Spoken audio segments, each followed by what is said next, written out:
Hello everyone. आज हम हिंद महासागर के नीतल उच्चावच के बारे में बताएंगे। मतलब bottom reliefs of Indian Ocean. Hind Mahasagar वैसे तो प्रशांत महासागर और आंध्र महासागर के से छोटा है, लेकिन भू राजनीतिक दृष्टिकोण से यह काफी महत्वपूर्ण है, क्योंकि यह महत्वपूर्ण महाद्वीपीय भागों से घिरा हुआ है। उत्तर में ये एशिया से घिरा हुआ है, पश्चिम में अफ्रीका से घिरा हुआ है, पूरब में फिर एशिया से घिरा हुआ है, दक्षिण में अंटार्कटिका से घिरा हुआ है और अंटार्कटिका के बगल से ये अटलांटिक महासागर से जुड़ जाता है और इधर पश्चिम में ये पूरब में ये प्रशांत महासागर से जुड़ जाता है। इस कारण से यह काफी महत्वपूर्ण हो जाता है। वर्तमान समय में भी यह क्षेत्र काफी प्रासंगिक है। इस महासागर की औसत गहराई 4000 मीटर के आसपास है। हिंद महासागर के तट का अधिकांश भाग गोंडवाना लैंड के ब्लॉक पर्वतों से निर्मित होने के कारण ठोस तथा सघन हो गया है।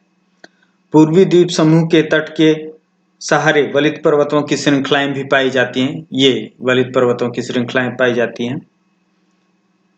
सीमांत सागर अन्य दो महासागरों की अपेक्षा कम पाए जाते हैं। मतलब प्रशांत महासागर और अटलांटिक महासागर में जितने सीमांत सागर हैं उसकी अपेक्षा यहाँ कम पाए जाते हैं। प्रमुख सीमांत सागरों में मोजाम्बिक चैनल, अंडमान सागर, लाल सागर, फारस की खाड़ी आदि का उल्लेख किया जा सकता है। द्वीप छोटे बड़े सभी प्रकार के मिलते हैं, जैसे मालागासी, श्रीलंका में बड़े द्वीप हैं, सोकोत्रा, जंजीबार, कोमोरो, अंडमान और निकोबार आदि भी हैं। उत्तर में प्रायद्वीपीय भारत हिंद महासागर को दो भागों, बंगाल की खाड़ी तथा अरब सागर, बंगाल की खाड़ी ये हो गया बंगाल की खाड़ी, और अरब सागर में विभक्त करता है। दक्षिण में हिंद महासागर अत्यधिक चौड़ा हो गया है। ये दक्षिण में हिंद महासागर बहुत चौड़ा हो गया है। जॉनसन महोदय हिंद महासागर को प्रादेशिक विशेषताओं के आधार पर 3 खंड में विभक्त किया है। पश्चिमी भाग जो कि अफ्रीका के पास विस्तृत है, गहराई 2000 फैदम से कम है, परंतु कई द्वीप पाए जाते हैं। पूर्वी भाग अत्यंत गहरा है। पूर्वी भाग जो है अत्यंत गहरा है, ये 300 फैदम के आसपास गहराई है तथा महाद्वीपीय मग्न तट सहारे तीव्रतम ढाल वाले हैं। मध्यवर्ती भाग उत्थित कटक के रूप में हैं, जिसके सहारे अनेक द्वीप पाए जाते हैं। ये मध्यवर्ती भाग ऊंचा उठा हुआ है, इसके सहारे अनेक द्वीप पाए जाते हैं। फिर इसके कई भाग हैं, जैसे मग्न तट आ जाते हैं, मध्यवर्ती कटक आ जाते हैं। तो मग्न तट हिंद महासागर के मग्न तटों में चौड़ाई की दृष्टि से पर्याप्त विविधता मिलती है। बंगाल की खाड़ी तथा अरब सागर के सहारे चौड़े मग्न तट पाए जाते हैं। अफ्रीका के पूर्वी भाग में भी चौड़े मग्न तट मिलते हैं। अफ्रीका के पूर्वी भाग में भी चौड़े मग्न तट मिलते हैं। ये मग्न तट का क्षेत्र थोड़ा दिख रहा है तथा इसका अधिकतम विस्तार मालागासी मेडागास्कर के पास हो जाता है। ये देखिए मालागासी ये हो गया, मेडागास्कर, मालागासी ये क्षेत्र, यहाँ सबसे ज्यादा चौड़ाई हो जाती है मग्न तट की। इस तरह पश्चिम मग्न तटों की औसत चौड़ाई 640 किलोमीटर तक पाई जाती है। पूर्व में मग्न तट सक्रिय हो जाते हैं थोड़े, और जावा तथा सुमात्रा के पास इनकी चौड़ाई 160 किलोमीटर ही रह जाती है। जावा और सुमात्रा के पास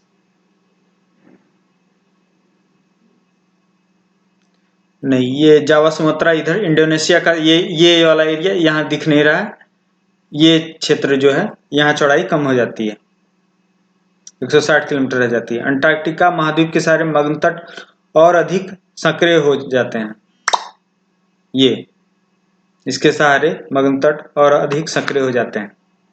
मध्यवर्ती कटक हिंद महासागर में प्रायद्वीपीय भारत के दक्षिण से प्रारंभ होकर मध्यवर्ती कटक दक्षिण में अंटार्कटिका तक क्रमबद्ध श्रृंखला के रूप में उत्तर से दक्षिण दिशा में फैला है। हिंद महासागर में प्रायद्वीपीय भारत के दक्षिण से प्रारंभ होकर मध्यवर्ती कटक दक्षिण में अंटार्कटिका तक क्रमबद्ध श्रृंखला के रूप में उत्तर से दक्षिण की दिशा में फैला हुआ है। ये देखिए कई स्थानों पर इस कटक से शाखाएं निकलकर, ये शाखाएं हैं, ये शाखाएं निकलकर महाद्वीपों की ओर चली गई हैं। जहां कहीं भी यह कटक या उसकी शाखाएं सागर तल के ऊपर प्रकट होती हैं, वहां पर अनेक द्वीप पाए जाते हैं। मुख्य कटक उत्तर में प्रायद्वीपीय भारत के मग्न तट से प्रारंभ होकर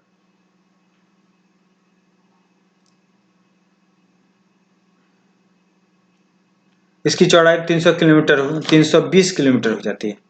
लक्षद्वीप चैगोस के नाम से जाना जाता है ये क्षेत्र। इस कटक का पुनः दक्षिण की ओर विस्तार हो जाता है।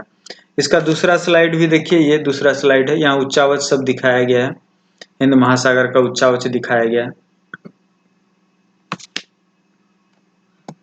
फिर पहला स्लाइड में आइए, ये देखिए पॉइंट से दिखाया गया चैगोस कटक डी में, ये चैगोस कटक हो गया। फिर देखिए ई जो है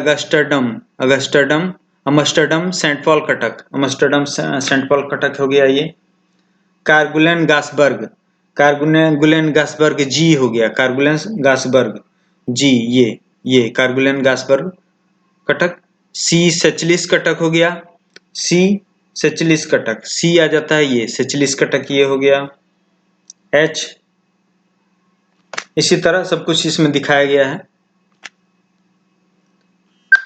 आई हो जाता है अटलांटिक, ये आई हो जाता है Atlantic Cuttack, Atlantic Antarctic Cuttack सम्मिलित रूप से ये कहलाता है।